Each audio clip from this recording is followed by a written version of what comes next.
स्वागत है आपका कंटेंट मॉन्स्टर्स के एक और एपिसोड में। और आज के इस एपिसोड में हम रिव्यू कर रहे हैं गुंटूर कारम का, जिसमें सुपरस्टार महेश बाबू और डायरेक्टर त्रिविक्रम श्रीनिवास ने 14 साल के बाद फिर से एक साथ काम किया है। इसी वजह से ये वो फिल्म है जिसका सबको बेसब्री से इंतजार था। इस एक्शन पैक्ड इमोशनल ड्रामा में इन दो बड़े नामों के साथ एक ज़बरदस्त कास्ट है, जिसमें महेश बाबू, श्रीलीला, मीनाक्षी चौधरी, जगपति बाबू, राम्या कृष्णन, प्रकाश राज, राव रमेश और वेनेला किशोर शामिल हैं। Producer S Radhakrishna, music composer Thaman, cinematographer Manoj Paramahamsa और एडिटर नवीन नूली के साथ ये फिल्म एक शानदार सिनेमैटिक एक्सपीरियंस प्रॉमिस कर रही थी। त्रिविक्रम श्रीनिवास की गुंटूर कारम ये साबित करती है कि फॉर्म में महेश बाबू हमें 159 मिनट्स की मूवी में भी थकान महसूस नहीं होने देते। हाँ, थोड़ा मिसलीडिंग लगा, चलो रीफ्रेज करते हैं इसे। महेश बाबू टॉप नॉच फॉर्म में त्रिविक्रम की अननेसेसरीली स्ट्रेच्ड गुंटूर कारम को एक टीडियस वॉच बनने से बचा लेते हैं। हाँ, ये ज़्यादा एक्यूरेट है।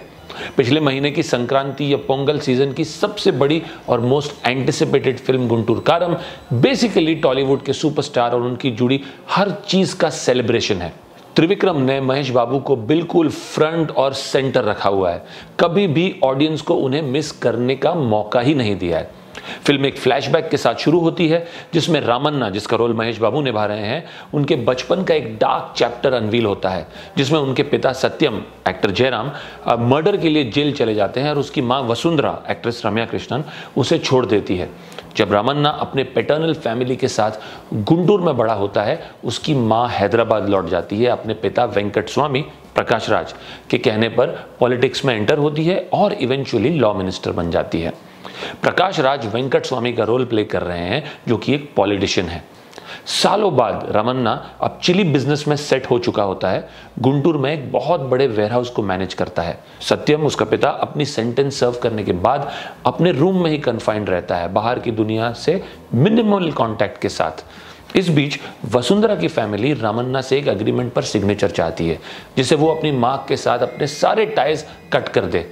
ये मूव उसे उसकी लीगल हेयर स्टेटस से वंचित करने का एक तरीका है, ताकि वसुंधरा की सेकंड मैरिज से उसका बेटा उसकी पॉलिटिकल लेगेसी इनहेरिट कर सके। वसुंधरा के कोल्ड अप्रोच के बावजूद रामन्ना उसे अपने अबैंडनमेंट का एक्सप्लेनेशन मांगने में एकदम रेजोल्यूट रहता है। वेंकट स्वामी मीनवाइल वसुंधरा और रामन्ना को अलग अलग रखने के लिए कई सारी टैक्टिक्स यूज करता है, पर रामन्ना पीछे हटने को तैयार नहीं होता है। त्रिविक्रम वक्त बर्बाद नहीं करते ऑडियंसेस को वो देने में जिसके लिए वो आए थे। महेश बाबू, उनका इंट्रोडक्शन फिल्म शुरू होने के थोड़ी ही देर बाद हो जाता है और काफी धूम धड़ाके से। फिल्म में कई ऐसे मोमेंट्स हैं जो जय बाबू की क्राइज को इंसाइट करने के लिए डिजाइंड है। इंटेंट तो है, लेकिन त्रिविक्रम इन मोमेंट्स को सिनेमैटिक हाई डिलीवर करने में फेल हो जाते हैं। सिर्फ बाबू का कमांडिंग प्रेजेंस और उनका सिग्नेचर स्टाइल ही कंसिस्टेंटली सब सीन्स को एलिवेट करता है। त्रिविक्रम की राइटिंग सपोजिटली मास मोमेंट्स में डिसअपॉइंट करती है, ऑडियंसेस को एक्सपेक्टेड एड्रेनलिन रश प्रोवाइड करने में फेल होती है। जल्दी ये साफ हो जाता है कि महेश बाबू ही इस अदरवाइज ब्लैंड और क्लीशेड गुंटूर कारम में इकलौते मसाला है। वेरियस पॉइंट्स पे गुंटूर कारम डायरेक्टर के पहले के ब्लॉकबस्टर जैसे कि अला वैकुंठपुरम मालू से देजा वू इवोक करता है, खासकर जब ये मदर और उसके सन के डायनामिक्स में डेल्व करता है। लगभग ऐसा लगता है कि त्रिविक्रम ने अला वैकुंठपुरम मालू में जो भी चीज़ें इंक्लूड नहीं कर पाए या उनको इंक्लूड करने में असमर्थ रहे, उन एलिमेंट्स का यूज़ करके ही एक नई फिल्म बनाने का डिसीजन ले लिया। महेश बाबू का क्लोजअप, महेश बाबू का मिड शॉट, रिपीट, फिल्म ज़्यादातर बस यही सीन्स को कंसिस्टेंटली दोहरा रही है, जो कि एक स्ट्रेटेजिक डिसीजन माना जा सकता है नैरेटिव में सब्सटेंस की कमी को देखते हुए। सब प्लॉट्स, फ्लैशबैक्स और सपोर्टिंग कैरेक्टर्स के सीन्स गुंटूर कारम की कहानी में खालीपन हाईलाइट करते हैं। कई रीसेंट मास फिल्म्स की तरह गुंटूर कारम में भी सुपरस्टार अपने पहले के ब्लॉकबस्टर्स के डायलॉग्स और सॉन्ग्स के जरिए होमेज पे करता है, लेकिन फिल्म मेकर्स द्वारा इस स्ट्रेटेजी का ओवर्ट यूज इसे एक मूड डैम्पनर बना देता है, और महेश बाबू की ये फिल्म कोई एक्सेप्शन नहीं है। त्रिविक्रम ने रामन्ना के कैरेक्टर्स में कुछ नुएंसेस ऐड किए हैं, इसे टिपिकल मास मूवी हीरोज से थोड़ा अलग बनाते हुए, लेकिन फिल्म ये इंप्रेशन देती है कि डायरेक्टर इन एस्पेक्ट्स को सिर्फ स्पोरेडिकली एड्रेस करते हैं। उदाहरण के लिए रामन्ना की लेफ्ट आई में विजन इंपेयरमेंट का रेवलेशन शुरुआत में ही इंट्रोड्यूस कर दिया जाता है, लेकिन सिर्फ स्पेसिफिक सीन्स में इसे वापस लाया जाता है, जहां हीरो स्टाइलिशली दूसरों से कहता है कि वो राइट में मूव करे ताकि वो उन्हें ठीक से देख सके। गुंटूर कारम में एकमात्र इंपैक्टफुल मोमेंट फिल्म के अंत में होता है, जब रामन्ना अपनी माँ के साथ एक इमोशनल कॉन्वर्सेशन में एंगेज होते हैं। ऑडियंसेस को बहुत जॉय का एहसास होता है इस सीन को देखते हुए, क्योंकि महेश बाबू ने भी 2022 में अपने माता पिता और भाई को खोया था। अपने इस ऑन स्क्रीन फैमिली के साथ एक वार्म मोमेंट शेयर करते हुए जब वो महेश बाबू को देखते हैं तो ऑडियंस भी इमोशनली कनेक्ट हो जाती है। गुंटूर कारम के सभी कैरेक्टर एक्टर्स बहुत ही पुअरली डेवलप्ड है, डेप्थ और सब्सटेंस की कमी के साथ।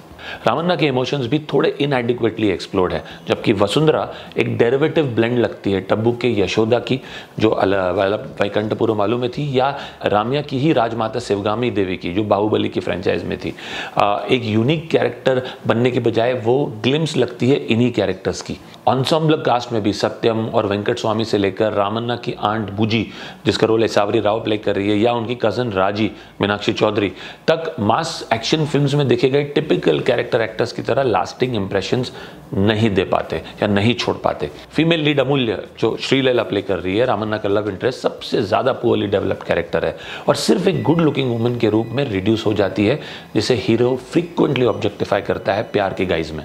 एक typical manic pixie dream girl, उनका रोमांस भी इंक्रीजिंगली अर्कसम हो जाता है, क्योंकि दोनों के बीच ऑन स्क्रीन केमिस्ट्री की बहुत कमी है। ये देखना ऑकवर्ड है कि 22 साल की श्रीलीला 48 साल के महेश बाबू के साथ रोमांस करते हुए दर्शाई गई है, और यही बात उनके ऑन स्क्रीन रिलेशनशिप में एक अजीब डायमेंशन ऐड करती है। उनके बीच के डायलॉग्स या दूसरों के साथ भी आर्टिफिशियल साउंड करते हैं। टाइटल खुद कन्वे करता है कि मूवी गुंटूर चिलीज की तरह लाल है, लेकिन त्रिविक्रम और कलरिस्ट ग्लेन कैस्टिनो द्वारा हर फ्रेम में रेड और ब्राउन टोन्स इन्फ्यूज करने की एडिशनल कोशिश करके टाइटल को कुछ ज़्यादा ही लिटरली ले लिया गया है, एक मोनोटोनस विजुअल पैले क्रिएट करके, एक सीमलेस व्यूइंग एक्सपीरियंस को डिसरप्ट करते हुए। मनोज परमाहंस की सिनेमाटोग्राफी जो है वो भी एक्सपेक्टेशन से कम है, और नवीन नूली की एडिटिंग भी फिल्म को एनहांस करने में कुछ खास नहीं कर पाती। हालांकि आई मस्ट ऐड हियर कि थमन के सॉन्ग्स एक डिलाइट है इस फिल्म में, और उनका बैकग्राउंड स्कोर भी बहुत पावरफुल है। ये जरूर हाई पॉइंट है इस फिल्म का। विजय शेखर की कोरियोग्राफी अच्छी है, लेकिन राम लक्ष्मण और विजय की स्टंट कोरियोग्राफी उतनी अच्छी नहीं लग रही है, क्योंकि लगभग सभी एक्शन सीक्वेंसेस देखे दिखाए से लगते हैं। I would give this film a rating of 5.5 on 10, and that is primarily because of Mahesh Babu's tremendous screen presence and charisma. His lively energy makes every scene exciting, giving a great experience for those who have been wanting to see him on screen. Mahesh Babu's use of the Guntur dialect also adds a real touch to his performance, making the character even more appealing and making him stand out in the movie. Also, the on-screen connection between Mahesh Babu and Prakash Raj, who plays both the minister and Mahesh Babu's grandfather, adds a lot of emotion to the film. In a sense, it almost feels that his performance is a precursor to his film with Rajamouli. Unfortunately, the same can't be said for the rest of the cast. अगर आपने ये film देखी है तो ज़रूर हमें बताइए कि आपको कैसी लगी नीचे कमेंट सेक्शन में। अगर आपको हमारा रिव्यू पसंद आया हो तो ज़रूर हमारे चैनल को सब्सक्राइब कीजिए और आते रहिए ऐसे ढेर सारे रिव्यूज़ के लिए। हम आपको जल्दी मिलेंगे। Thank you.